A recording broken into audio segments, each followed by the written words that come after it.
Genesis 8. But God remembered Noah, and all the wild animals and all the domestic animals that were with him in the ark. And God made a wind blow over the earth, and the waters subsided.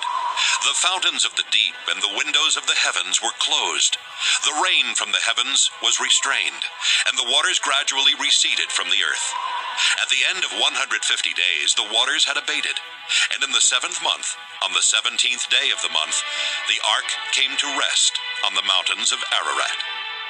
The waters continued to abate until the 10th month. In the 10th month, on the first day of the month, the tops of the mountains appeared. At the end of 40 days, Noah opened the window of the ark that he had made and sent out the raven, and it went to and fro until the waters were dried up from the earth. Then he sent out the dove from him to see if the waters had subsided from the face of the ground, but the dove found no place to set its foot, and it returned to him to the ark. For the waters were still on the face of the whole earth. So he put out his hand and took it and brought it into the ark with him. He waited another 7 days, and again he sent out the dove from the ark.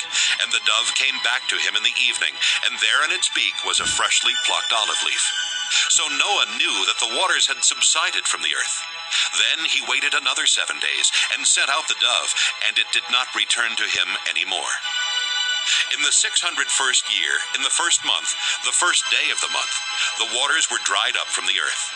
And Noah removed the covering of the ark, and looked, and saw that the face of the ground was drying. In the 2nd month, on the 27th day of the month, the earth was dry. Then God said to Noah, "Go out of the ark, you and your wife and your sons and your sons' wives with you. Bring out with you every living thing that is with you of all flesh, birds and animals and every creeping thing that creeps on the earth, so that they may abound on the earth and be fruitful and multiply on the earth." So Noah went out with his sons and his wife and his sons' wives, and every animal, every creeping thing, and every bird, everything that moves on the earth, went out of the ark by families. Then Noah built an altar to the Lord, and took of every clean animal and of every clean bird, and offered burnt offerings on the altar.